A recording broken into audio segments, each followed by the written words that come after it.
the subject was how critical are institutions in actually making the Rio Convention succeed. And the point that I was making was, number one, there's been a recent report card on the Rio Convention's performance, and each of the three conventions got a big fat F, failing, because they have not met their own goals. They haven't met their own targets, which governments committed to. They negotiated, they committed, they agreed, and they have not delivered. And so, if that is the situation, what are we going to do to make success in the future? How are we going to keep from failing in the future? And I think, as many of the speakers here just in this session have emphasized, we've got to take a different approach. We've got to mobilize the global community through civil society and science and business to force governments to actually perform and to do what they say they will do. This is both the donor governments, the developed countries, and the developing countries. You know, they have commitments on both sides. And more and more, because the world is now generating ways in which civil society and people and movements can have influence, we have more power to the people in terms of forcing these issues, and they need to exercise that power. They need to find ways of doing it. Fortunately, the internet is helping us by, you know, building more and more momentum. As one speaker mentioned, there was a billion tweets around Rio. A billion, just think of that. 50 million different people were engaged in tweeting around issues related to the convention. Now, of course, we've got to find ways of turning that energy into a focus so it actually, you know, makes things happen.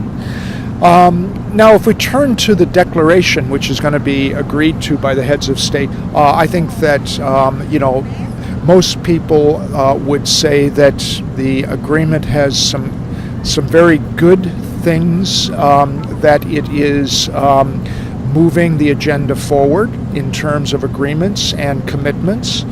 And there are, of course, many things missing from it that many people would have wanted to see.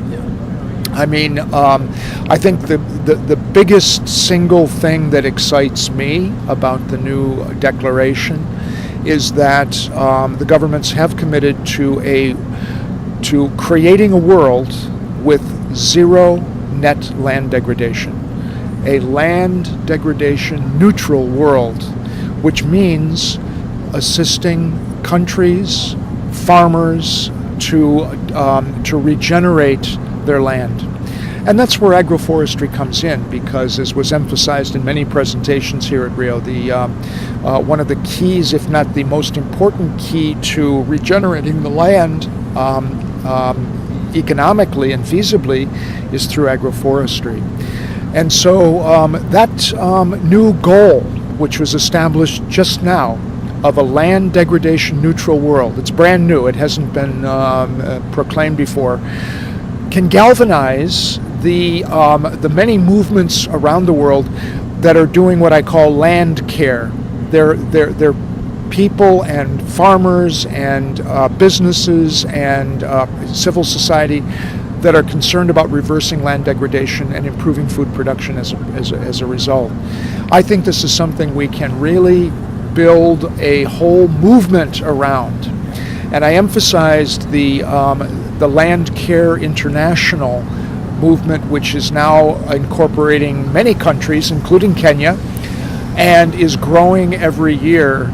It should now explode into a global movement that can focus attention and force more support to the work on the ground that helps farmers to regenerate their land. I also emphasized examples of huge success stories where farmers have done it on their own.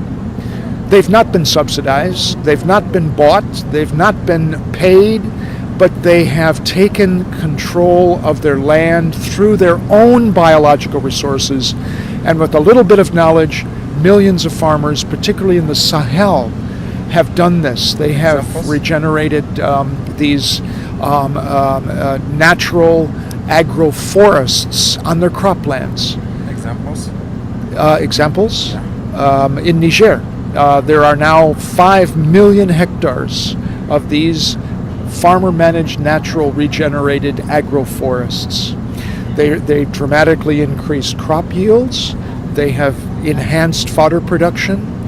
They've made abundant fuel wood supplies for people, and they've provided a source of timber for sale and assets. And this Over was how long?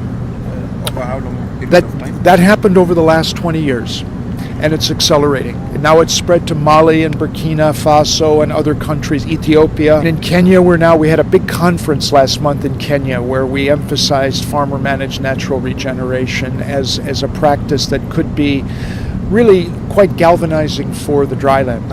And so those sorts of successes give people the energy to believe it can be done. Then you have the movements like land care that enable people to get together and work jointly on a big scale and a political scale. And then you have governments being, responding to this and applying the negotiated solutions that are necessary at the global level.